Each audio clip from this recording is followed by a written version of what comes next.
C'est une réalité plus sournoise que tous les virus, plus dangereuse que toutes les épidémies, plus contagieuse aussi que toutes les infections. Les enfants, c'est pénible. Nous avons eu envie d'aller voir ces gens curieux, bizarres, étranges, qui disent et qui affirment devant la caméra. Boire des spritz un mardi en fumant des clopes, se faire un poulet rôti pour une, remater Friends, aller au parc Astérix ou tenter de conquérir le monde. On a l'image. Ça tourne au son. Très bien. Alors, interview nullipare. Prise une, hein. On va essayer d'en faire qu'une. Alors. Salut Rosa. Coucou Julie. Ça va? Ça va et toi? Je suis trop contente de t'avoir pour mon interview, de ma première interview de nullipare. Parce que on est copines, quoi. Bah ouais, j'espère. Du coup, c'est trop bien de pouvoir te poser des questions. Bah ouais. Moi, en plus, je suis fan de ton podcast. Je trouve que c'est une super idée. Merci. Et du coup, c'est la première interview que je fais pour Nullipare. Et du coup, juste pour un petit rappel, donc Nullipare, c'est un podcast où, en gros, je donne des conseils, un peu de tout ce qu'on peut faire quand on n'a pas d'enfant comme activité, tous les trucs trop cool et tout ça.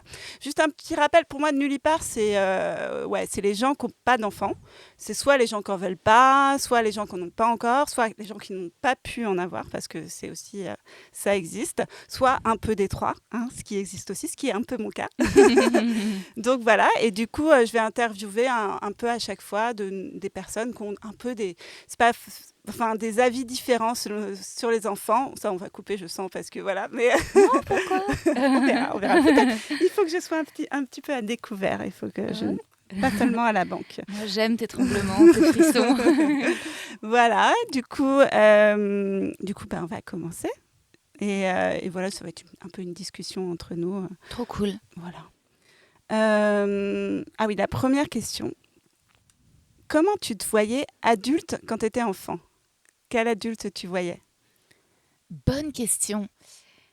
Alors, je pense que ça dépend des âges, mais très tôt, figure-toi que moi, c'était pas tellement le rêve de petite fille, d'un mariage en robe blanche.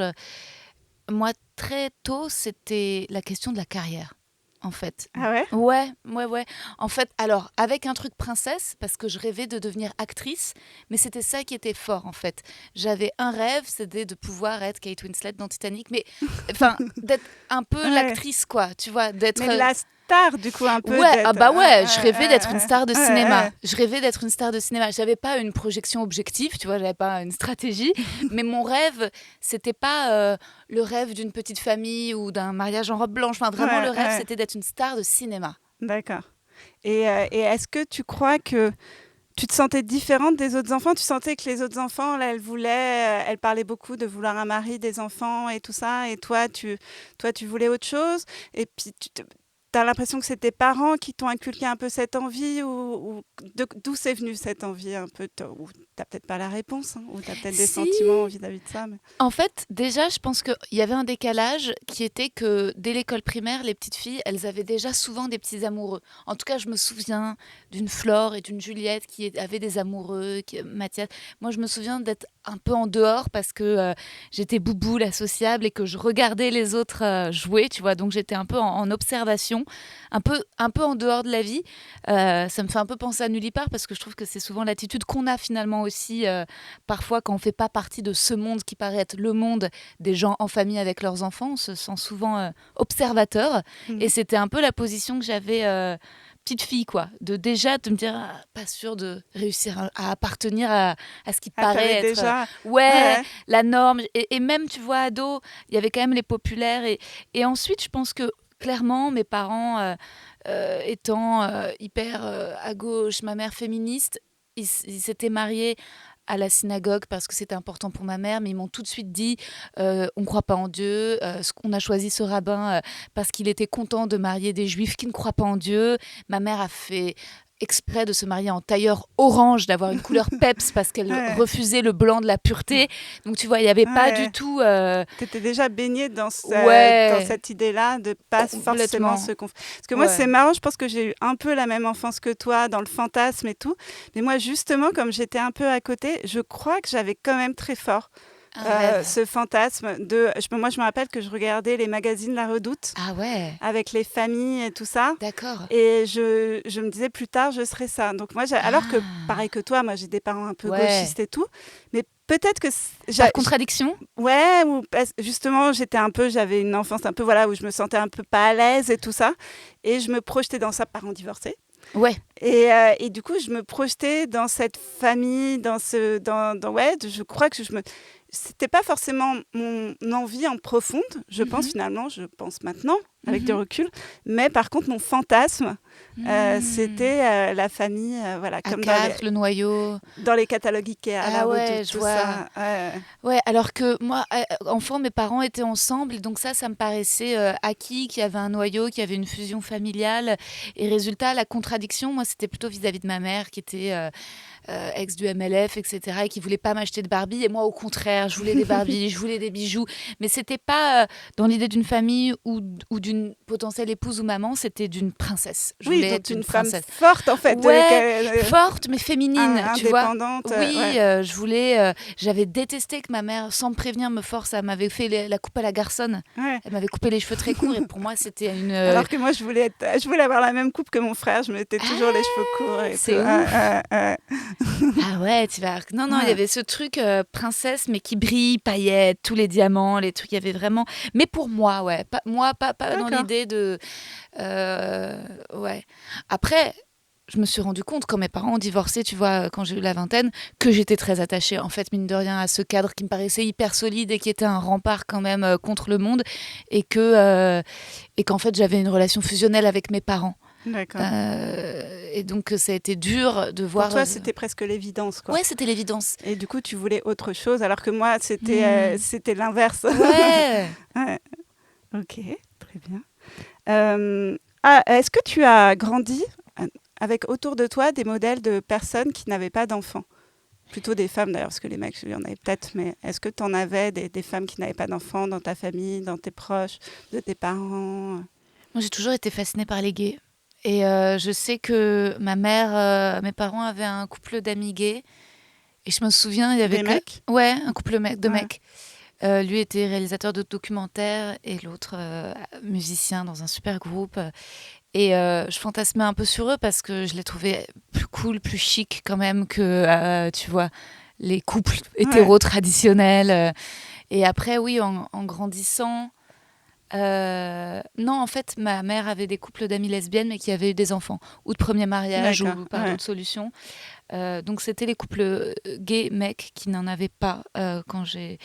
Et pour moi, ça me paraissait plutôt être ceux qui étaient le plus intelligents, le mieux habillés, tu vois. Ah, parce que pour le coup, moi, t'as pas une tante, parce que moi, j'avais la tante vieille fille Ah que tout le si, monde j'avais disait aussi qu'elle cette était tante. vieille Oui, j'ai fille. aussi cette tante, Et ouais. moi, je me souviens que je me Oui, c'est disais, vrai. oh là là, pourvu que je sois jamais... En plus, elle était méchante, pour de vrai. Ah, ok, c'était Pour de vraiment, vrai, elle était une méchante. marâtre, Et ouais. du coup, ça faisait vraiment comme si le... Ah ouais, le démon... Et c'est vrai ouais. qu'on a beaucoup dit qu'elle était vieille fille. On Ouais. disait qu'elle était amoureuse de mon grand-père, de son frère. Waouh, ouais. Et du coup, il y avait vraiment Ouais, cette très image diabolisée, ouais. de ne pas être cette personne, quoi. Ouais, c'est Ouais. vrai que j'avais aussi une tante comme ça. J'ai une tante comme ça que j'adore. Alors après, moi, je l'adorais. Elle était très gentille. Elle était infirmière. Ah, moi Et- aussi, elle était infirmière. Mais non. Mais si. Mais comme C'est elle dingue. travaillait beaucoup, en fait, pendant longtemps, ça me paraissait presque un peu évident qu'elle n'ait pas d'enfant. Du fait qu'elle travaillait tout le temps de nuit, qu'elle était en fait, elle était dispo la journée. C'est pour ça que ma mère nous déposait chez elle. Elle avait un lit, on regardait des films toute la journée, des films incroyables, un peu dark. Ouais. Mais et oui, par contre, en effet, elle avait eu une maladie dans sa jeunesse, une coqueluche ou un truc, et donc elle était un peu particulière. En effet, elle Ouais. n'était pas normale comme les autres. Elle était sympa, mais pas normale. Elle quoi. était gentille, mais elle pouvait avoir des moments caractériels où tu vois, elle snappait Ouais. un peu, elle se braquait, elle Ouais. était, et je sais pas trop si elle avait aussi eu vraiment une vie amoureuse et romantique, mais elle avait beaucoup d'humour, elle était très gentille. Mais c'est vrai qu'en y repensant, elle était un peu comme restée en enfance aussi, cette tante. Ouais. Bah ouais, moi c'est la mienne. C'est marrant parce que j'avais vu des photos d'elle on avait regardé un album photo et j'avais vu des photos d'elle jeune et je la trouvais super jolie. Et je me rappelle que j'étais là, mais elle a été belle en fait, et ça m'avait choquée parce que pour moi c'était vraiment la sorcière quoi. Ouais, la marâtre. Ouais. Mais bon, après elle était aussi méchante, mais je pense que ça n'allait pas forcément avec, ouais, c'était l'image en tout cas que j'ai eue en grandissant. Alors que moi c'était une super gentille tante et qu'il y avait d'autres tantes qui étaient bien plus méchantes parce qu'au contraire elles étaient mamans, qu'elles avaient des filles et qu'il y avait beaucoup de compétition du côté de ma mère. Elle est la 8e de 8 enfants, donc beaucoup d'oncles et tantes, beaucoup de petits-enfants et tout le monde en rivalité pour l'amour de la grand-mère qui était une femme incroyable et très charismatique. Et donc en fait pas mal de compètes de la part des tatas pour que leur fille ait les bonnes grâces. Et souvent, les enfants n'en ayant rien à foutre, tu vois. Alors que moi, me pliant, tu vois, à toute la stratégie de séduction vers la grand-mère. Et donc, les autres tantes, voyant que c'était moi qui obtenais les faveurs, jalouses et méchantes envers moi. Ouais. Les compétitions par les enfants, c'est ça, ouf. dans les familles. Quels sont, pour toi, les bons points, les bons côtés de ne pas avoir d'enfants aujourd'hui? Enfin, pour toi personnellement, je dis pas en général dans la vie. On part en Thaïlande à Noël. Non, mais exactement. Zut, il faut pas le dire. Si, bien on va sûr. se faire shamer sur notre empreinte carbone. On ne parle pas. On sait pas si on le dit. Oui, mais après, ça, je te parlerai après de voyager et tout ça. Ouais. Mais oui, le voyage, c'en est un. Mais est-ce que tu as d'autres... tu te dis, heureusement que j'ai pas d'enfants aujourd'hui Alors, en un, je dirais le travail. En fait, on va pas se mentir. C'est vrai que je vois de plus en plus de gens qui me posent des questions sur ma capacité de travail, qui me disent mais comment tu arrives à faire tout ça? Je leur dis j'ai pas d'enfant. Moi, c'est pareil. Tu vois, je veux dire en fait, quand t'as pas d'enfant et aussi pas de mec. Le fait d'être célibataire aussi pour mon cas, je me suis, c'est ce que les enfants, ça prend de l'énergie, mais être amoureuse ou avoir un copain, ça en prend aussi. Et en tout cas pour moi, à chaque fois que que j'ai été en relation, je suis tellement obsédée par l'autre et j'ai tellement envie de l'élever, je suis tellement sacrificielle que toute cette énergie est un peu va vers l'autre quoi. Alors bon, quand je suis seule, je la mets en moi quoi. Et donc je bosse pour moi, je bosse pour accomplir et tout le temps, même la nuit quoi. Donc c'est vrai que pour le travail, je trouve ça cool parce que je vois bien quand même que mes amies qui ont des enfants même si elles essaient de conjuguer les deux, mais j'ai l'impression qu'il y a un truc un petit peu que l'amour t'aspire en fait aussi, au-delà des tâches et même moi quand je m'occupe, quand j'ai fait du babysitting pour des enfants, il y a un truc qui t'aspire, mais c'est beau, hein, mais c'est fascinant, mais en effet ça te prend quelque chose de toi quoi. Oui, et puis comme moi je dis dans mon spectacle, tu sais, moi je veux pas quelqu'un que j'aime plus que moi-même, mais c'est vrai qu'il y a vraiment je trouve qu'aujourd'hui en fait comme avoir des enfants c'est plus une évidence, en fait je trouve que ce choix se pose de est-ce que en fait pourquoi pas ne penser qu'à soi-même dans entre guillemets, évidemment on pense aussi à la planète, tout ça, mais je veux dire pourquoi forcément devoir donner plus à un enfant, enfin donner à un enfant, ou je trouve que en tout cas ça se pose, je dis pas que j'ai la réponse, mais je trouve que oui, puis pour moi il y a quand même telle structure patriarcale et misogyne derrière ça. Tu vois que aussi, je pense que ce qui est sympa, c'est de déconstruire les modèles aujourd'hui et que les femmes questionnent leur rapport à la maternité. Pour moi, c'est une révolution, quoi. Oui, mais si tu veux, il y a cette question-là, mais aussi, je trouve que physiologiquement, de toute façon, on a beau être très féministe et tout, je veux dire, quand le bébé naît, bien sûr. Il a besoin de la mère 100% du temps. Donc, il y a quand même, je trouve qu'au-delà du féminisme et tout, le fait d'avoir un enfant, même si tu as un partenaire qui est là pour t'aider et tout ça, en fait, de toute façon, quand tu es une femme, oui, t'es aspirée par l'amour. Ouais. Après, ça veut pas dire qu'il faut pas le faire, mais c'est vrai que c'est, tu vois, est-ce que, enfin, je pense que j'ai la réponse, mais est-ce que tu penses que tu en serais là de ta carrière si tu avais eu un enfant avant, quoi? Je pense pas, non. Ouais. Je pense pas. Et c'est marrant, je pense pas non plus que j'en serais là de ma carrière si par contre ma mère s'était pas sacrifiée aussi. Tu vois, c'est bizarre parce que ma mère, j'ai aussi l'exemple d'une mère qui était reporter, journaliste, qui avait une super carrière dans les rédactions et tout, mais qui voulait à tout prix des enfants, qui voulait à tout prix de l'amour, parce qu'elle en avait manqué de la part quand même de ses parents, et qui a arrêté en fait de bosser dès qu'elle en a eu, et qui a quand même dédié sa vie au fait de m'encourager et de me trouver géniale. Et donc, tu vois, c'est étrange, c'est que je me suis à la fois nourrie de l'amour de ma mère pour développer le narcissisme nécessaire. Ouais. Et en même temps, j'ai réussi à mettre toute cette énergie de travail dans le fait de moi ne pas en donner. Bah, tu vois, moi, je crois que c'est... En fait, j'ai mis beaucoup d'énergie dans le fait d'être une artiste, faire plein de choses. Et je pense que moi, ça vient plus de la frustration de ma mère qui, elle, aurait voulu faire plus de choses artistiques de sa vie. C'est vraiment un personnage voilà, qui a une impulsion artistique, qui voulait faire plein de choses, qu'on a fait, mais qu'on n'a pas fait autant que je pense qu'elle aurait pu faire si elle n'avait pas d'enfant, d'autant que c'était une mère célibataire, qu'elle a dû avoir un vrai travail. Nous, on a quand même la chance d'avoir des faux travails, ce qui est quand même beaucoup plus agréable. Bien sûr. Grave. Et je pense que moi, quelque part, je me nourris de cette envie-là. Tu vois, c'est presque l'inverse de toi. Ouais. Enfin, j'ai l'impression qu'en fait, elle m'a pas tellement choyée et tout ça, mais en revanche, elle m'a donné le relais d'une envie et d'une frustration quelque part de faire quelque chose, quoi. Complètement. Et à plein d'endroits, je pense que notre génération, on est en train de résoudre les frustrations de nos mères aussi. Ouais. Et c'est vrai que pour le coup, moi, même si ma mère était super féministe, du moment où elle était en couple, en famille, je la voyais quand même en effet. Et du moment où elle travaillait plus, faire les courses, faire à manger, faire toutes les tâches ménagères, s'inquiéter, se lever, nourrir mon père, se lever elle, si jamais il manque quelque chose à table pour aller le chercher dans la cuisine, se rasseoir, vérifier qu'il n'est pas trop fatigué, l'écouter. J'avais quand même un modèle de... et puis, elle était assez soumise, quoi, sur plein d'aspects. Donc bon, ça, c'est aussi... Moi, j'ai jamais appris à cuisiner, je pense aussi pour ça, tu vois. Enfin, en fait, c'est ça, c'est... C'est marrant, c'est une des questions qui suit, mais c'est marrant que tu dis ça, c'est l'image...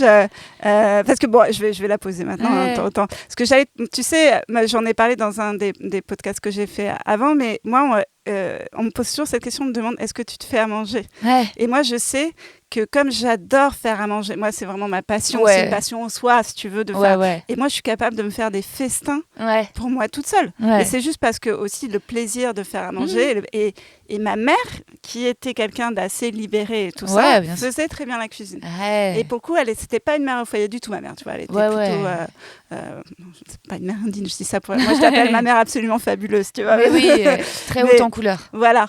En tout cas, elle avait envie d'avoir cette liberté et elle faisait à manger. Et pour elle, faire à manger, c'était inviter. Il y avait toujours plein d'amis autour de la table. Bien sûr. C'était inviter les amis. C'était pas ça jamais. Moi, je les ma mère. Ils se sont divorcés quand j'avais 1 an, donc je les ai jamais vus en couple. Donc je n'ai jamais vu ma mère cuisiner dans le cadre de la famille. Voilà. Mais moi, j'admire énormément les gens qui savent cuisiner et je trouve que l'hospitalité, c'est une qualité magnifique chez les hommes comme chez les meufs. Les gens qui savent recevoir, qui savent tout sortir de leur tiroir et apporter à boire et arriver avec quelque chose. Ça, je trouve que c'est vraiment la vie, quoi. Tu vois. Après, c'est vrai que moi, j'ai toujours voulu être égoïste, quoi.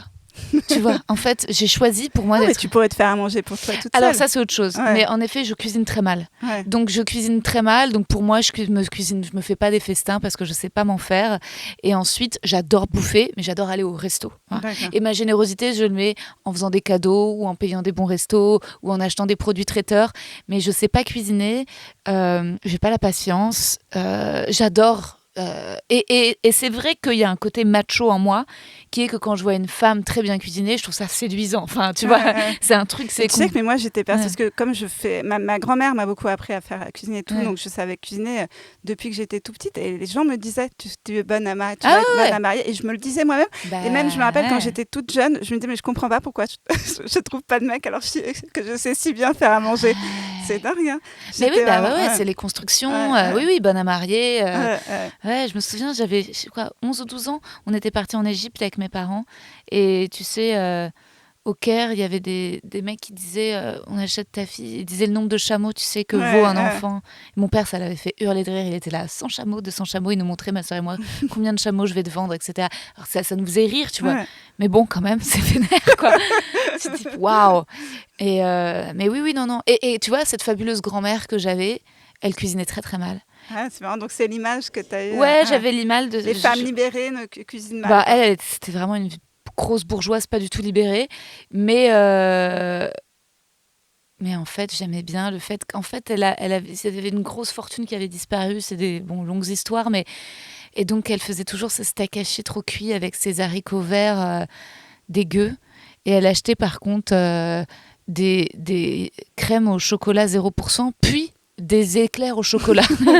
Et donc, on bouffait tout ça.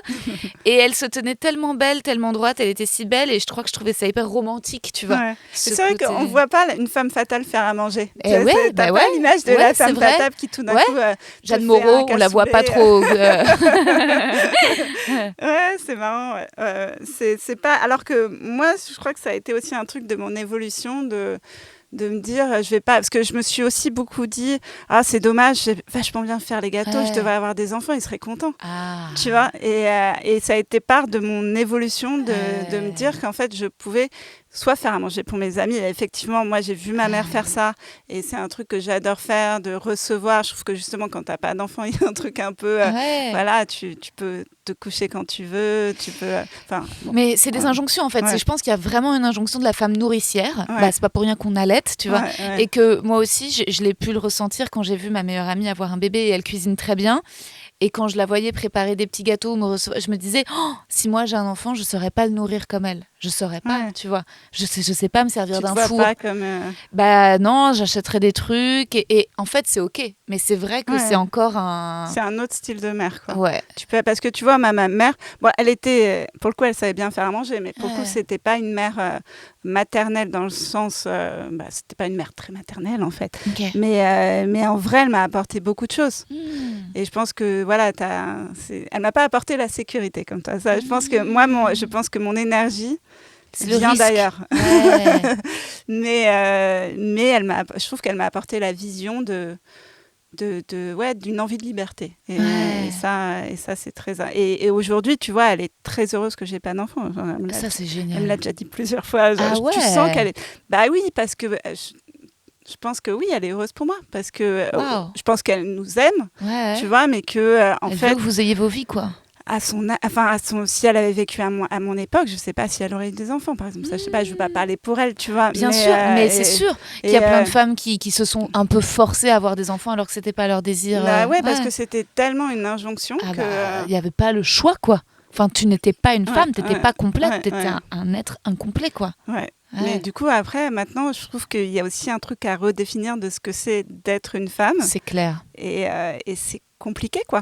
Ouais, c'est passionnant, c'est un Ouais. chapitre extraordinaire. Ouais.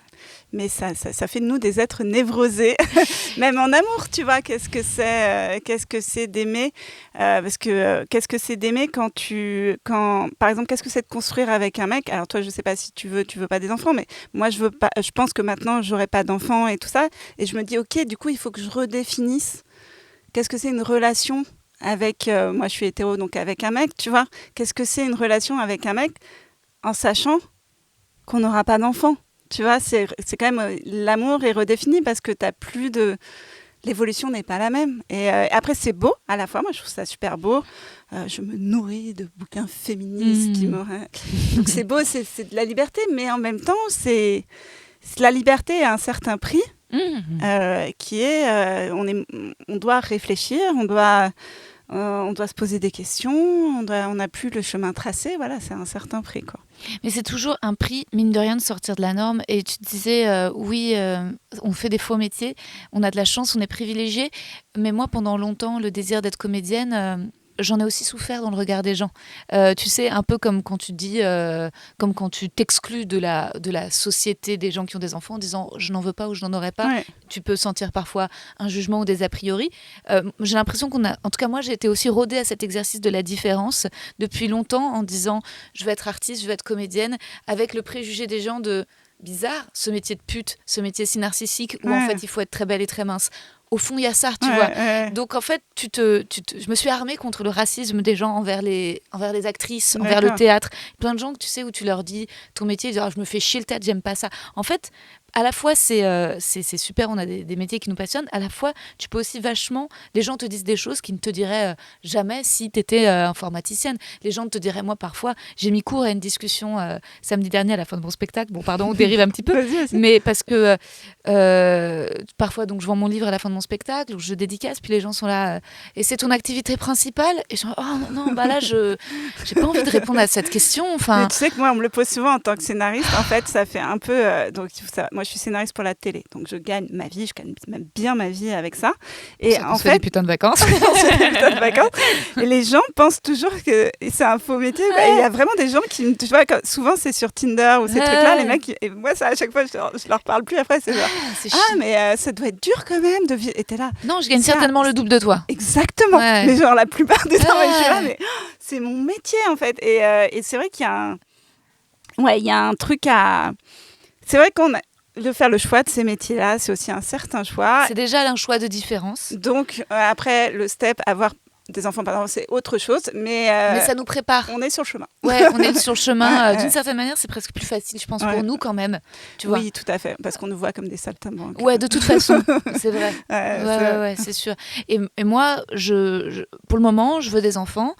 J'en ai très envie. Alors, je ne sais pas si j'en veux tout de suite. Je crois que si jamais j'avais la possibilité, que j'étais en couple avec un homme et qu'on s'aimait, si, je pense que je pourrais mettre le projet en route assez vite. C'est pas le cas aujourd'hui, donc j'ai rendez-vous en juillet prochain pour congeler mes ovocytes. Ça y est, c'est Moi, je suis l'ai bien fait contente. aussi, Ouais. tu le sais. Bah ouais, je sais. Non, j'ai reçu plein de conseils, puis voilà, je suis assez excitée de cette démarche, même s'il y a évidemment aussi un côté angoissant, que le terme fertilité, tout ça, voilà, c'est des choses c'est très dures. Moi, ouais. je conseille. Du coup, c'est vrai que moi, en fait, je voulais des enfants à la base. C'est vraiment, comme je le dis, c'était un fantasme, mais c'est aussi, moi, j'adore les enfants, donc c'est vraiment, je voulais des enfants. Et à un moment, je me suis rendu compte, à un certain âge, qu'en fait, j'avais des problèmes de fertilité. Et donc là, j'ai commencé à paniquer parce que en fait, c'est pour ça quand tu parles d'angoisse, moi, j'ai fait les examens après m'être séparée de mon ex, donc j'étais dans un état d'angoisse pas possible. Là, j'apprends que j'ai des problèmes de fertilité, du coup j'ai paniqué et tout ça. Ça a été un marathon parce que moi, à mon époque, quand je laissais ovocytes, C'était en Espagne ou en Belgique, ouais. Et ça a été difficile parce que j'avais pas beaucoup, j'étais pas très fertile, du coup il a fallu y aller plusieurs fois et tout ça, j'ai galéré.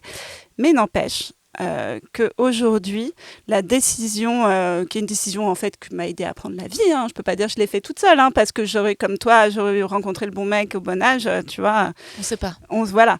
Mais c'est juste que, en fait, d'avoir ces petits ovocytes au frigo quelque part, moi, ça m'a aidée à prendre En fait, je n'étais plus en état d'alerte urgence maximale, quoi. Et du coup, j'ai pu enfin prendre une décision sans être complètement dans la panique, en essayant de mettre de côté ce que me disait la société, tout ça, Ouais. de vraiment me dire, est-ce que... Et en fait, je me suis juste dit, ok, je veux des enfants, mais en fait, je suis très heureuse comme ça, donc c'est pas la peine de paniquer. Et c'est vrai que moi, du coup, je conseille, s'il y a des gens, vraiment, si vous avez l'âge de le faire, faites-le, quoi. Enfin, après... Et du coup, c'est gratuit en France ou... Alors, c'est gratuit en France par l'hôpital. Comme c'est tout récent, il y a un gros bordel qui est que moi, au départ, mon rendez-vous, il était en 2024. C'est parce que j'ai eu un désistement que j'ai pu en avoir en 2023. Mais il y a encore beaucoup de personnes assez pressées qui, résultat, continuent à le faire en Espagne ou en Belgique et qui claquent 4000 boules. Ouais. En France, vu que l'hôpital a tant de retard, tu as des cliniques qui naissent et où on te fait raquer des 1500, ce qui en fait n'est pas cher par rapport à ce que... Mais en effet, ce qui est réjouissant, c'est que tu vois plein de femmes qui disent exactement ce que tu viens de dire, c'est en fait je veux le choix, la possibilité, un peu de contrôle. Je veux le choix. Et en fait, un truc qui paraissait avant... Et par contre, tu as évidemment toute une France ultra réactionnaire qui considère que c'est remettre aussi en péril le rôle de l'homme, de la femme, du modèle et tout. Mais alors qu'en fait, on est exactement comme la pilule ou l'avortement. C'est juste encore avoir la possibilité d'avoir un certain contrôle sur notre corps. Bien quoi. sûr. En fait, il n'y a pas de raison que la science ne pallie pas à l'injustice qu'est le cycle et l'horloge biologique. Je veux dire, il n'y a pas de raison. Moi, je trouve que quand les gens disent c'est pas naturel et tout, il n'y a pas... Enfin, je veux dire... il n'y a pas de raison qu'on se plie à la nature, en fait. Il y a un moment, sinon on souffrirait, sans rien dire des règles. Déjà, on souffre pas mal, mais... Et du coup, évidemment. Et c'est vrai que moi, en plus, quand je l'ai fait, c'était interdit. Du coup, je me suis pris des portes dans la gueule de gynéco pas sympas, bien sûr. qui te disent qu'ils veulent pas répondre à tes questions. Comme moi, j'étais là, mais qu'est-ce que ça veut dire ? Est-ce que ça veut dire que c'est impossible, que je pourrais pas avoir d'enfant ? Ça, je sais pas. Enfin, bien sûr, c'était terrible. vraiment, ils t'envoyaient. Enfin, ça peut être bref, mais c'est censé être un podcast positif. Mais vraiment, si vous pouvez le faire, moi je le conseille vraiment. Je le conseille vraiment de le faire. Même si Enfin, je veux dire, même si vous n'êtes pas sûr et tout ça de vouloir des enfants, vous avez la possibilité après. Et si vous êtes sûr de ne pas en vouloir, n'hésitez pas à faire don d'ovocytes. Tout à fait. Comme Aude Ouais, Alice. on a une amie humoriste qui le fait en ce moment et c'est hyper généreux et il y en a besoin. Tout à fait. Quelle relation tu as avec les copines qui ont des enfants aujourd'hui? Amour et jalousie. C'est complexe. C'est à la fois quand ma meilleure amie a eu son bébé et que j'ai rencontré son bébé, j'ai été prise d'un amour pour ce bébé. Et là, je ressens la même chose depuis que je suis tata avec le bébé de ma petite sœur. C'est un truc totalement animal. Ouais. Et puis la nature fait que c'est très mignon, hein. C'est beau, tu tiens ça, c'est chaud. Et puis la confiance. L'autre jour, j'étais chez ma sœur et son bébé s'endort sur moi. Et c'est extraordinaire. Après, il y a un aspect aussi un peu oppressant. Par exemple, dans notre groupe d'amis d'enfance, il y en a 2 qui en ont eu. Et puis, peut y avoir un peu la question de... Et toi, Rosa, quand est-ce que tu t'y mets? Ou est-ce que... Je pense que parfois... j'ai la chance que mon groupe d'amis d'enfance, on est 4, 5. Il y en a une avec son mec qui, a priori, ne veulent pas d'enfants, je crois. Il y en a une, elle ne peut pas en avoir et elle est avec un mec beaucoup plus âgé qu'elle et lui, il a déjà eu des enfants d'un premier mariage. Donc, tu vois, c'est pas un truc classique. Il y en a une qui est maman et une deuxième copine qui est maman. Et quand elles sont toutes les 2 devenues maman, en fait, j'ai eu une fois où je me suis sentie exclue de discussion de maman parce que je suis allée rendre visite à cette copine qui avait eu son bébé avec une autre copine qui avait un bébé. Et d'un coup, en effet, la discussion, c'était « Ah, et toi ?» Je sentais qu'elles avaient beaucoup de choses à échanger sur le sujet. Et elles ont besoin, en fait. Moi, ce que j'ai compris, je peux pas juger. Moi, ça m'est déjà arrivé d'être dans cette situation-là, au milieu de 2 copines qui avaient des bébés. Et au bout d'un moment, je vous laisse. Ouais, elles ont besoin de communiquer. C'est vrai que c'est des trucs que tu peux pas, toi, donner. Ouais. Mais c'est vrai qu'au bout d'un... Après, moi, j'ai de la chance, je sais pas...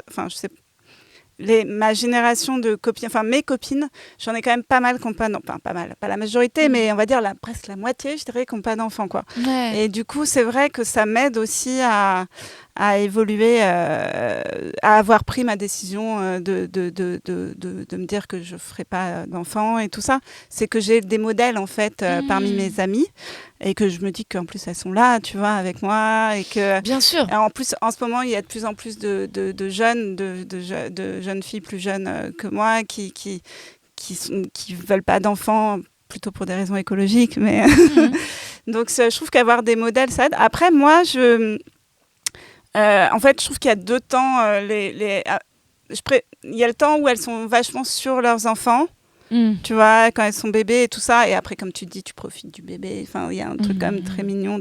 Après, je trouve qu'il y a le moment où après, les enfants sont plus grands. Et alors là, c'est presque le contraire. C'est tout d'un coup, elles veulent tout le temps venir boire des coups avec toi parce que toi, tu n'as pas d'enfants. Et elles ont l'impression que du coup, tu peux boire des coups tous les soirs. Et t'es là genre... En fait, je crois que enfant ou pas d'enfant, le problème, c'est la sincérité. C'est qu'en fait, dans tous les cas, il faut pas jouer à être celle qui réussit tout. Et c'est un truc aussi, les mecs comme ça, de manière générale, je sais pas si c'est la société française ou le monde entier, mais il faut tout le temps renvoyer une image de réussite. Alors quand tu peux pas renvoyer une image de réussite sur ton travail, tu renvoies une image de réussite sur ton enfant, sur ta famille, sur ton couple, etc. Et ça, c'est ça qui est pénible en fait. Moi, c'est pas de problème à discuter avec une mère si elle est sincère en fait. Tu vois, j'ai reçu récemment dans mon podcast Ilana Weijman qui a lancé le hashtag mon postpartum et qui a écrit le livre Ceci est mon postpartum et qui dit qu'en fait elle a allaité trop longtemps et qu'elle a fait une dépression et qu'à un moment elle en pouvait plus d'allaiter, qu'elle a voulu pousser la tête de son bébé et elle décrit, tu vois, ses sensations. Et alors qu'elle aime son enfant, mais là, oui, là, en fait, on discute d'humain à humain. En fait, moi, j'aime bien les gens qui, tu sais, c'est comme on est toutes les 2 humoristes, quand on se retrouve dans les comédie clubs et qu'on ose dire, oh, putain, j'ai peur ou hier, j'ai bidé. Et que les gens sont, elle le dit, mais il faut pas le dire parce qu'ils ont parce qu'il faut faire croire, voilà. Tout ce truc de faire croire que ton enfant est parfait, faire croire que ta grossesse s'est bien passée, faire croire que ton accouchement était le plus doux possible. Voilà, tout ça, évidemment, c'est pénible. Si après, t'es là, il me saoule, sans exagérer, parce que mais si tu es dans un rapport de sincérité, de je l'aime mais c'est compliqué, je suis fatiguée, je l'aime mais j'ai pas encore pu prendre de douche aujourd'hui, ça commence à jouer sur mes nerfs, je l'aime mais j'ai faim parce que j'arrive pas à me faire à manger, et là tu discutes, t'es là en mode, ah ouais bah attends, est-ce que je peux t'aider, et en fait puis c'est marrant, moi du coup avec mes copines qui ont des enfants, du coup je leur donne des tips aussi parce que à force de leur parler, ah bah grave, on connaît un paquet de trucs, du coup moi je donne des tips d'une à l'autre et tout. Là il y a ma sœur aussi qui vient d'avoir une petite fille trop mignonne, et du coup c'est vrai que c'est pas pareil quand c'est ta sœur, il y a un truc un peu puis tu te dis voilà, c'est ta petite nièce. Ah bah ouais. Toi c'est une fille aussi? Non, c'est un petit garçon. C'est un petit garçon. Ton petit neveu. Ah ouais, il est trop mignon. Là, il est malade, il a la bronchiole, il y a une épidémie. Ah oui, il y a une épidémie en ce moment. Ouais. Bon. Alors, ça, je crois que qu'est-ce que tu dirais, bref, je te pose quand même la question. Qu'est-ce que tu dirais qui a fait que tu n'aies pas encore d'enfant aujourd'hui? Alors, tu sais quoi? Je crois que c'est mon caractère. Je suis très romantique au final. Je suis pas très pragmatique. Et je pense que ce côté, comme tu le sais, ça fait que c'est plus dur pour moi. Le couple, je suis une grande amoureuse et une grande amoureuse passionnée, mais depuis toujours au point que c'est dangereux pour ma santé mentale. Tu vois, je veux dire, si je suis... C'est vrai que pour avoir un enfant, il faut être dans le pragmatisme. Il faut être pragmatique. Il faut... et je pense que les gens qui arrivent à être en couple, à être longtemps en couple, et qui... c'est les gens qui arrivent à faire des compromis et à être dans un rapport plutôt terre à terre. Et c'est vrai que pour le moment, moi, c'est la même réponse pour laquelle j'ai pas encore d'enfant que pourquoi je suis pas en couple. C'est que j'ai l'impression d'avoir un rapport un peu trop romantique à l'existence, trop romanesque, trop empreint des chansons, des films et des romans, et de pas vouloir sortir de ça pour accepter quelque chose d'un peu plus réel, tu vois. L'odeur de la couche ou le mec qui aurait... Enfin, tu vois, il n'y a rien de plus réel que ça. Et c'est vrai que voilà, j'ai du mal à compromettre ce truc. J'ai l'impression que je suis pas assez cool, ou que, tu vois, cette petite fille qui était... J'ai toujours l'impression de pas être suffisamment normale. Tu vois, c'est vrai que... j'ai l'impression que les meufs qui gèrent bien leur vie romantique, quand je regarde mes copines, elles sont patientes, elles savent faire des concessions, elles savent être féministes, avoir lu les bons bouquins avec leurs copines féministes et suffisamment soumises dans leur couple hétéro. Elles arrivent à jongler avec tout ça. Elles savent quand ou pas tenir tête à leur... Elles sont, tu vois... Et... ça, moi, je sais pas encore trop le gérer. Je suis très transparente, tu sais, je suis hyper sincère, hyper cash. Ça fait un rapport à l'existence un peu brûlant, quoi. Donc, c'est... parfois, j'aimerais un peu ressentir moins et prendre les choses un peu plus... de façon plus carrée. Et j'espère peut-être m'apaiser, tu vois. Peut-être aussi, c'est une question de rencontre aussi. Et complètement. Et il y a une question de chance, de rencontre. Il y a une question de la vie, tu vois. Moi, je pense que, pour moi, je pense qu'il y a beaucoup des questions de rencontre, comme tu dis. Après, j'avais aussi un peu ce profil d'être beaucoup dans le fantasme et tout ça. Pour le coup, moi, les 15 ans de psychanalyse que j'ai faites ont un peu... j'ai l'impression que dans le couple, je suis un peu plus dans le concret. Mais en revanche, je pense qu'il y a aussi... il y a des gens qui correspondent à d'autres... Il n'y a pas une personne, je ne crois pas du tout. Mais bon, il y a des gens qui correspondent à d'autres personnes au bon moment, et que quelquefois... le timing, il n'est pas là, la bonne personne n'est pas là. Ouais. Et voilà. Et que aussi, le fait de nos vies artistiques, je pense, ça veut dire qu'on rencontre des mecs qui sont des artistes et que c'est particulier. Tout à fait. Je pense on partage ce même goût des artistes maudits. On partage ce même goût des artistes maudits. On aime bien les mecs qui souffrent, les mecs intelligents, mais les mecs torturés. Bon, ça nous aide pas. Tu vois, je vois mes copines qui s'en sortent un peu mieux. Bon, en effet, du fait de leur milieu professionnel, elles ont rencontré des gars ingénieurs ou dentistes ou je sais pas quoi, et qui sont, alors, bien, je vais pas dire que, mais quand même un tout petit peu moins tarés, et donc avec lesquels c'est quand même un peu plus possible de construire, tu vois. Nous, je veux dire, un mec sur deux qu'on rencontre, il est shooté au LSD, j'exagère, mais je veux dire, il y a quand même plein de gars qui sont des, et après on les trouve charmants, et c'est moi ça. Je fais beaucoup dans le dépressif. Ouais, bien sûr. Est-ce que ça t'arrive de devoir justifier auprès de ta famille ou de tes amis le fait de ne pas encore avoir d'enfants, de pas avoir d'enfants? Tout le temps et à la fois de façon silencieuse et tacite. En fait, c'est comme si parfois, même sans les mots, il y avait les mots et plus je vieillis, j'ai 33 ans, j'aurai 34 ans au mois de mai prochain, plus le rapport à la famille est compliqué, les réunions de famille. Tu vois, cette année, j'ai pas voulu faire Yom Kippour dans la famille de mon père, mais parce que c'était dur aussi pour moi, le fait que toute la reconnaissance aille vers ma sœur qui avait enfanté et qui là se marie. En fait, j'étais là, ah ouais, et moi, et mes articles j'ai de la presse pour mon spectacle, ça vaut rien. Bah fuck, faites Yom Kippour tout seul. Et en D'accord. fait, Tu ressens vraiment ça? ouais, mais parce que bon, j'ai un oncle qui est un peu bizarre, mais disons que la famille est quand même un lieu où là-dessus, ça devient... ouais. Moi, honnêtement, donc je suis plus vieille que toi et ça s'est calmé avec l'âge. Ok. Je crois qu'il y a un moment où Là, je suis au il te pic, je laisse un pense. peu plus. Ouais, je pense que tu es complètement Ouais. 33, 34. 33, là, on te fait C'est l'âge de sentir. Bridget Jones, tu sais, t'as l'âge Ah du ouais. Christ et t'as l'âge de Bridget Jones. Oh oui, et tu le sens, tu le sens. Ouais. Ouais, c'est très... Et puis, c'est aussi parfois dur dans la rencontre amoureuse, c'est vrai, ce décalage entre les mecs et les meufs par rapport à la question des enfants. Ah ouais, et pour le coup, moi, je me souviens quand j'avais ton âge, c'est vrai que c'est le mauvais âge. Bah, ça. c'est énorme, Parce quoi. que les mecs, ils veulent pas d'enfants. Non, ils veulent pas. Et puis, ils ont le temps. Mais c'est comme moi, Ouais. ce qui m'énervait, j'étais, mais moi aussi, Bah, j'ai pas envie d'en bah, faire mais maintenant, ouais. moi non plus. Et oui, Mais mets-toi à ma place. Ouais. Je suis tellement en colère, je trouve ça tellement égoïste, les gars qui sont là, moi j'en veux un à 39, t'es en mode, bah sans blague. Évidemment, comme tout le monde en fait, tu vois. C'est clair. Mais en fait, soit tu m'apprécies suffisamment pour réfléchir avec moi et te dire que j'ai trop... Enfin, tu vois. Ouais. Et oui. Ouais, ça, c'est vraiment Ça, c'est un décalage. Ouais, le temps dans l'amour, quoi. Le Ouais. décalage. Parce que moi, ce qui m'énervait, c'est la façon. Ça, je me rappelle quand je m'étais séparée avec mon ex. Là, il m'avait dit ça, mais d'une façon, comme si c'était moi qui étais la pauvre petite qui voulait des enfants. Ouais. Il était là, mais c'est pas de ma faute. Oui, en fait. c'est pas de ma faute. En plus, je lui avais même pas demandé. Je Non. lui avais même pas dit je veux des enfants, mais Ouais. il avait présupposé, Mm. ce qui était au fond un peu vrai. Mais et en plus avec cette petite air de pitié, de genre, était là, mais. Moi, je me souviens d'un date quand j'avais quoi, la vingtaine, 22, 23, même pas 24, je pense. D'un date avec un mec qui avait la trentaine et qui m'avait dit ouais, moi je sors qu'avec des meufs de ton âge parce que les meufs de mon âge, elles sont insupportables avec leur envie de gosse. Et résultat, j'avais eu un. Enfin, j'avais rien su répondre à ça Ouais.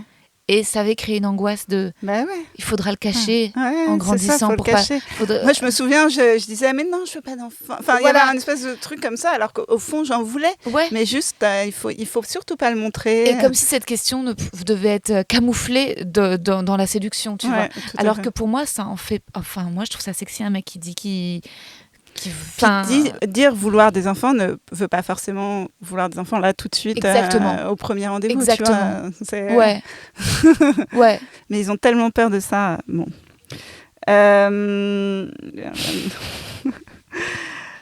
Alors ça, pardon, je couperai. Je t'ai demandé, je sais pas, je crois que je t'ai pas demandé ça. Est-ce que tu vas au resto toute seule? Alors non, je me fais rarement des restos toute seule. Parfois le midi, entre deux rendez-vous, etc., bah, je vais manger. Mais j'avoue que plutôt sur le pouce, c'est rare que je me fasse un bon resto toute seule. Par contre, je vais tout le temps au ciné toute seule. Ouais. Enfin, j'adore ça, quoi. Ça, c'est ton truc préféré. Moi, je préfère y aller toute seule au ciné Ouais. que à plusieurs ou à deux. Enfin, ça dépend des fois, mais je préfère être toute seule parce que je trouve que comme ça, quand je sors du film, je reste avec le film.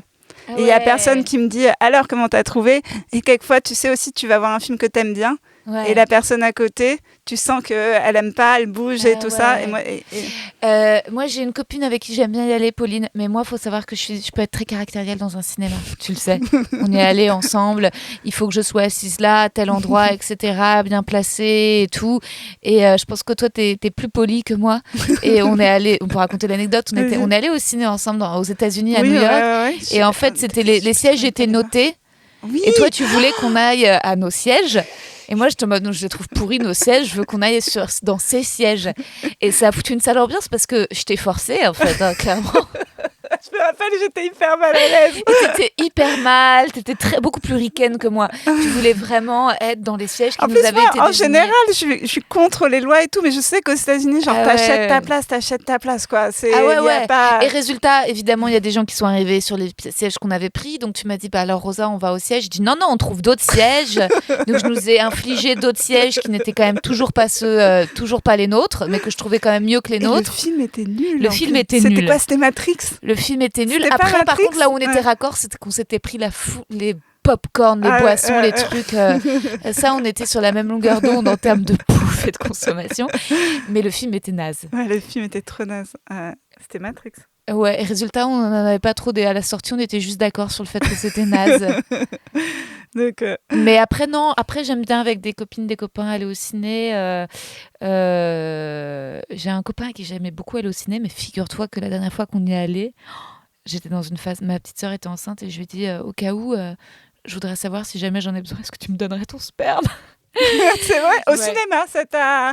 Ouais, je lui ai posé je savais pas trop comment lui poser. Ouais. C'était un truc. Il n'y a pas de bonne... y a pas Ouais, de c'est un ami bon timing. d'enfance, et Ouais, c'est ouais. vrai. Et j'ai senti que waouh, ça a mis un froid entre nous, quoi. Mais Je c'était pas le culpabilise. cinéma, du coup. Non, j'aurais dû prendre ça. J'aurais dû Ouais. peut-être. Mais après, j'ai reposé la question à un autre copain qui m'a dit ouais, carrément. J'ai dit c'est vrai, t'es sûr? Il m'a dit ouais, je te le file. Il me dit je veux juste rien avoir avec. Et je dis Ouais. bah pas de souci, mais en fait, au cas où, est-ce que ça Ouais, pourrait ouais. être. Moi, je trouve que... Enfin, je vois pas pourquoi on n'aurait pas le droit de poser cette question, au moins. Non. Je pense que c'est encore. Après, on va dire je pense non, pense mais- qu'il y a. Tu sais quoi, il y a encore des sketchs, des films et des séries à écrire, pardon, là-dessus sur tu vois, c'est encore, je pense, nouveau. Après, je comprends qu'il ait été désarçonné, mais résultat, c'est depuis on n'est pas allé au ciné ensemble alors que je l'adore. Je vais lui réécrire, mais il est hyper. Ouais, donc, en fait, est-ce que... Enfin, oui, toi, tu te dis, je vais au cinéma, tu vas plutôt essayer de trouver quelqu'un pour aller avec, quoi. Non, je vais plutôt, si je suis pressée, que j'ai absolument envie de voir un film, y aller seule. Parce que pour moi, l'amitié, c'est quand même du temps, tu vois, Ouais, du temps de retrouver la personne, de s'écrire, d'éventuellement aller dîner après. Donc, j'y vais toute seule. Par contre, je dois dire qu'aussi, dans le thème de ton podcast, l'amitié a un rôle extraordinaire. Oui, Tu tout vois, à fait. c'est-à-dire Ouais. que vraiment, par contre, en effet, mes amis, c'est un truc hyper important dans ma vie. Et donc... voilà, c'est des moments aussi d'amitié incroyable, de partager un film. Mais non, au ciné, j'ai aucun souci à y aller seule, ouais. Et souvent, je vais aux avant-premières seule. Je vais souvent à des trucs seuls. La dernière fois, je suis allée voir au théâtre seule. Je suis allée voir le spectacle. Souvent, mes deux invités, je dis non, il y en a qu'une. Je suis allée voir Baptiste Le Caplin. Ah, t'es seule finalement? Oui, je suis seule. Je suis allée voir Bérangère Krief. Ah, mais t'avais une deuxième place? Non, non, mais je suis seule. Ouais, mais Tu c'est vois. les gens. Moi, je Ouais. trouve que moi, j'adore. Je te pose ces questions-là parce que moi, je sais que j'ai un vrai plaisir, Ouais. Oui, oui. vraiment un vrai plaisir à faire les choses Ouais. seule. Par exemple, on parlait du restaurant. Moi, je kiffe Ah ouais. aller au restaurant tout seul, quoi. Ouais. C'est genre, j'ai mon petit truc, je prends mon livre, j'attends Hmm. et je prends les petits trucs que j'aime et tout. Mais en fait, le seul problème, c'est le regard des autres. Ouais. Parce que moi, évidemment, ils ne disent pas tout fort et tout ça, mais par exemple, j'ai déjà avec des copines, on va au resto, il y a une personne toute seule, et mes copines font oh là là, le pauvre, je sais pas comment. Ouais. Et donc, tu sais que les gens, ils pensent ça. Moi, de aux toi, quoi. États-Unis, tu trouves pas? Oui, parce qu'aux États-Unis, les gens sont très. Enfin, à New York, les gens sont très seuls. Donc, Ouais, et plus ouvert à la différence aussi. ouais, ouais. Il y a un Et- truc hein, en et France plus, de par même. exemple, mais même à Londres, c'est pareil. Tu peux, quand tu es une fille Ouais, toute seule, tu vas dans un bar, ouais. au pub, tu t'installes au bar avec un bouquin, personne ne te dit rien. C'est Ah, complètement normal. ouais. Mais c'est vrai qu'en France. Là, peut-être, tu fais ça, t'es ouais. une prostituée, quoi. C'est que. Bah tu moi fais- je le fais en fait parce que Ouais. même tu vois quelquefois quand j'ai envie d'un petit verre de vin, je me mets souvent avec un bouquin, une terrasse et je kiffe quoi. Mais Mhm. vraiment j'aime bien me retrouver toute seule et je vois pas le problème d'aller boire un verre en terrasse toute seule et tout. Hmm. Mais je vois bien les regards des gens Ouais. et tout. Et c'est le seul problème en fait parce qu'en vrai moi j'ai besoin de ces moments-là. Mhm. Aussi, c'est les moments où je réfléchis en tant que scénariste, en tant que stand-upeuse, où j'ai des idées qui me viennent. Et elles ne me viendraient pas si j'étais toute seule chez moi, en fait. J'ai Mais besoin tu sais, je crois que les gens sont aussi jaloux de l'amour qu'on porte à notre solitude. Parce Oui. qu'ils savent pas, eux, comment gérer la leur. Et que, tu vois, moi, je sais qu'il y a beaucoup de gens qui étaient très paniqués que je sois seule pendant les confinements. Oh, t'es toute seule, mais t'es toute seule chez toi, il n'y a personne. Alors que c'est nous qui avons plus kiffé. Mais moi, j'étais heureuse, je planais, j'étais en extase, je suis en éternelle nostalgie des confinements. Et je me souviens d'une voisine, oh mais t'es toute seule. Et en fait, figure-toi que récemment, elle a fait une pause avec son mec, elle s'est barrée, elle est partie 6 mois. En fait, elle avait besoin, elle, d'être seule aussi, je pense. Je pense que les gens, parfois, ne savent pas être seuls. Oui, quoi. ouais, tout à fait. Ouais. Et moi, j'étais bien. Pendant le confinement, c'est les couples qui ont pété un câble. Hein. C'est pas les personnes seules. Souvent. Enfin, il y a Grave. sûrement des personnes seules, Oui. un peu dépressives. Ouais, ouais. Voilà. Mais moi, en tout cas, dans mon entourage, les gens qui ont le plus pété des câbles, c'était les couples. Hein. Oui, ou alors quand ils supportaient pas être seuls, en fait, ils se sont fait des enfants parce qu'il fallait être plus nombreux. Ouais. Et oui, moi, deuxième confinement, j'étais seule, non pas chez moi à Bagnolet, mais dans une grande maison sur une île quasi déserte puisque c'était en hiver, et les gens avaient peur. Ouais. Je disais, les gens aussi ont peur de la femme seule. Ouais. Qu'est-ce que c'est quoi une femme seule? Ouais, c'est la Est-ce nouvelle qu'elle femme sait fatale. Ouais, mais est-ce qu'elle sait se défendre du danger? Ouais. Est-ce qu'elle sait faire fonctionner une Enfin, tu vois? Mais je pense que tu as raison dans un sens où peut-être qu'ils ont peur de la liberté qu'on représente, enfin un Ouais. truc de force. Bien sûr. Et c'est vrai, après moi je suis assez fière, par exemple, c'est presque, tu vois, je vois bien quand je me mets en terrasse avec un petit verre de vin blanc et mon bouquin, je vois bien que les gens sont là, genre ils sont en date ou quoi, Ouais. et en fait je suis fière de moi. Mais oui. Tu vois ce que je me dis, moi je kiffe et je m'en fous de ce Et puis c'est un super pouvoir, c'est aussi qu'on a une vie intérieure hyper riche, Ouais, tu ouais. vois. C'est qu'on peut tout le temps rêver et discuter avec nous-mêmes. Tu vois, moi j'adore quand Sarah Silverman, aussi dans son podcast filmé comme le tien, elle dit que il faut qu'elle aménage son couple à ces moments de solitude dont elle a besoin parce qu'elle adore être avec elle-même et qu'elle adore sa vie nocturne et tout ce à quoi elle rêve dans ses nuits et modèle d'une femme très puissante qui n'a pas d'enfant. Tout à fait. Moi, tu sais, je me donne des modèles comme ça et Mhm. souvent je pense à Sarah Silverman en me disant regarde, elle est très heureuse. Enfin, Mhm. et elle l'a dit, hein, c'est pas qu'elle voulait pas d'enfants. Hein. Mhm. Elle a dit que si elle pouvait pas faire son métier et avoir des enfants. Mm. Et elle a dit c'est spécifiquement pour ça que j'ai pas d'enfants parce que je ne pourrais pas faire le même métier en ayant des enfants. Ouais. Mm. Ouais, et ça, j'adore quand même ce côté empowerment des Oui, et puis Américains. de pas dire aussi, de pas dire juste. Enfin, tu vois, j'ai l'impression que pour les gens, soit tu veux pas d'enfants t'as pas d'enfants, mais c'est voilà, t'es une femme forte, féministe, tu veux pas d'enfants, mais c'est aussi il y a la vie en fait. Enfin, Oui, il y a la vie et puis pareil quand Whitney Cummings, elle a pas encore d'enfants, je sais pas, elle a 35 ou 37 ans, mais elle a congelé ses ovocytes à 33 ans parce qu'elle bossait sur sa série. En fait, elle voulait se laisser du temps. Et puis, elle a rompu aussi ses fiançailles à ce moment-là. Ouais, c'est des modèles très puissants, en fait, hyper inspirants.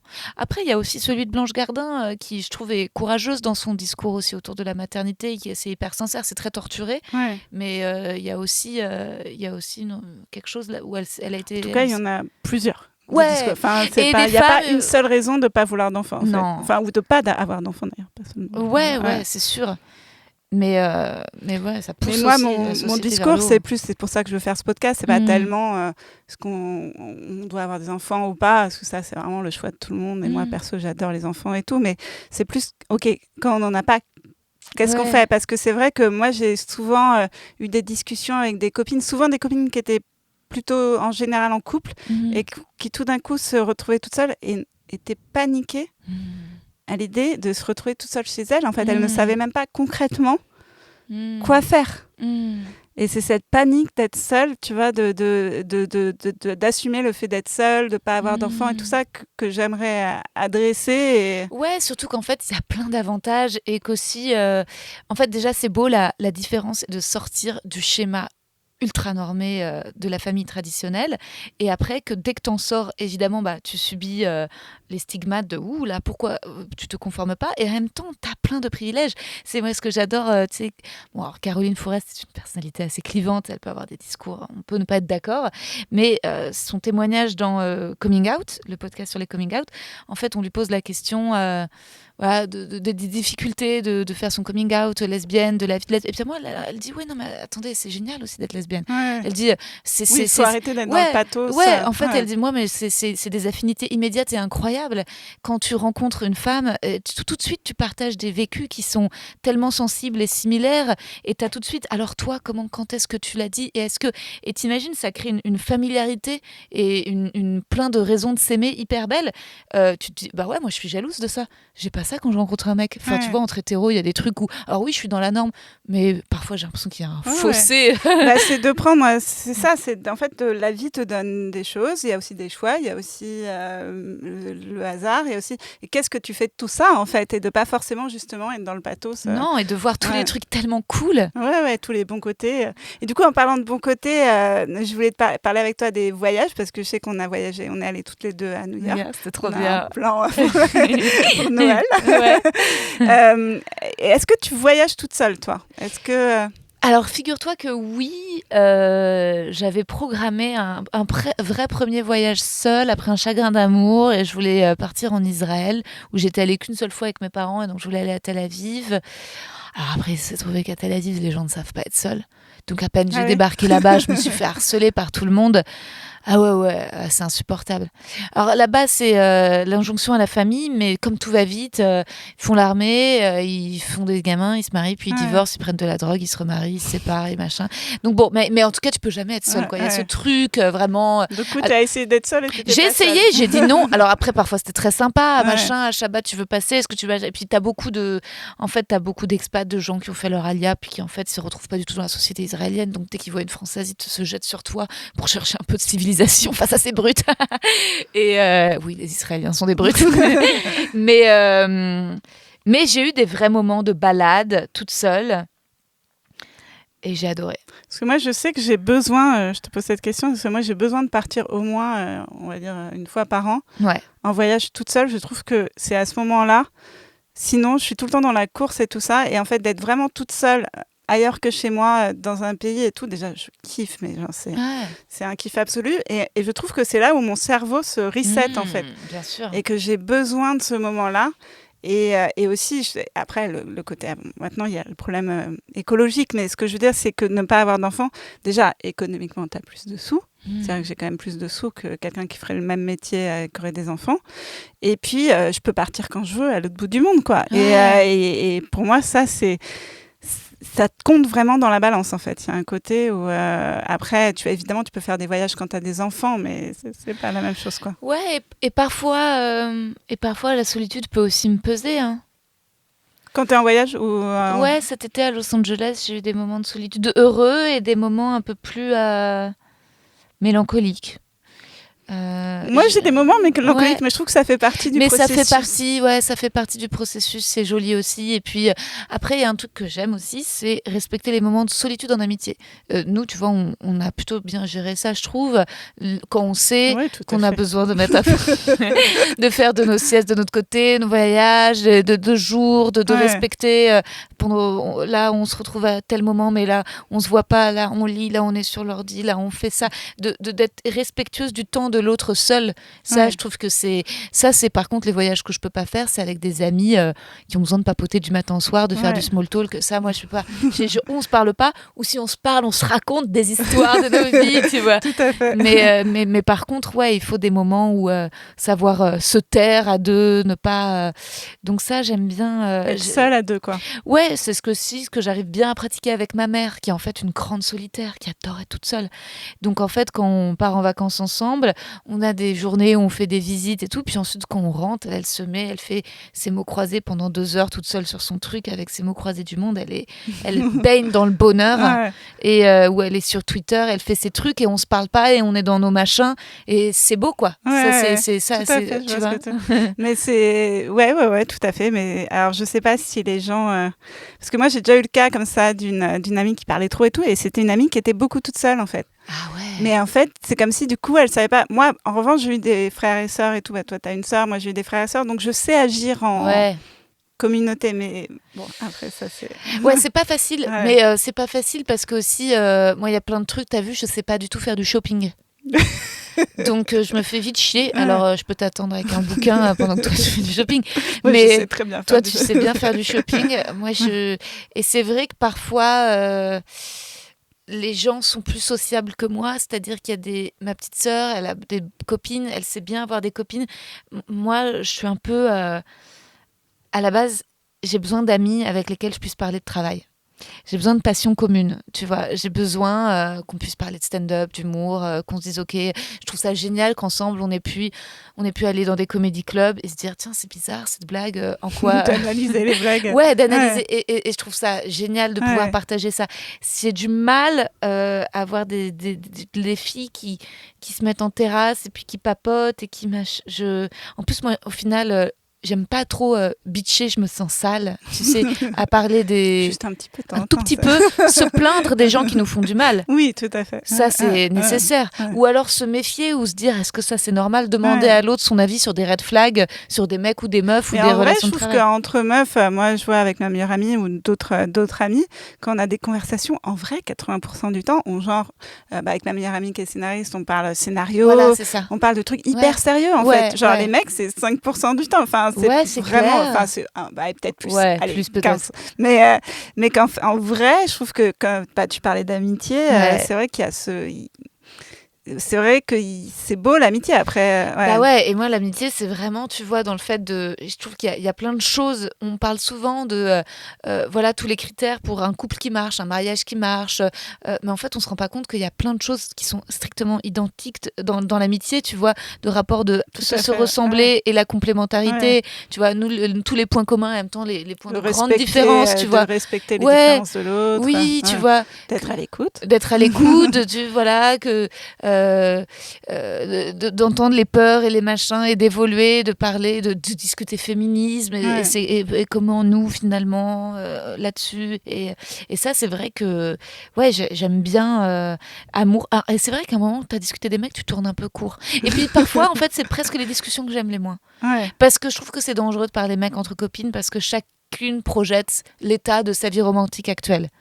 Tu vois. Oui, et puis après, moi, je sais que justement, par les mecs avec des copines qui ont marié, enfants ou machin, en fait, tu sens qu'elles projettent. Moi, je sais que souvent, ces copines-là, elles veulent en savoir vachement, en fait, plus que mes copines célibataires, mais parce qu'elles se nourrissent de ça. Oui, c'est leur feuilleton. Et moi, à un moment, j'ai envie de dire, mais c'est ma vie, en fait, moi, j'en peux plus. Enfin, j'en peux plus de la... c'est pas un spectacle, quoi, tu vois. Quoique si, venez voir mon spectacle. C'est ça, c'est un spectacle. En fait, moi, le problème, c'est que j'ai des copines qui sont trop résultats anti-mecs, qui sont là, connard, de toute façon il a pas à te dire ça, vas-y jarte-le, tu lui parles plus jamais. Ok. Et j'ai d'autres copines qui sont en mode c'est toi, tu n'aurais pas dû lui dire ça et je pense que t'as été un peu agressée, en mode dis donc cocotte, ça va, quand même et c'est rare de trouver des copines avec lesquelles on est d'accord en mode bon, tu vois, mais bon c'est compliqué. C'est quand même bien, c'est quand même très rigolo et très divertissant.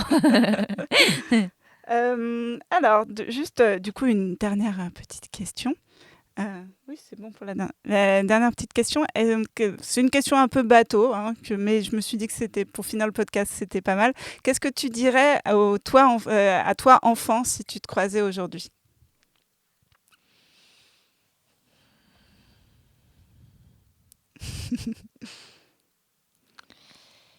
Je me dirais quand tu te promènes, n'hésite pas à sortir de la route principale pour prendre les petites routes sur le côté.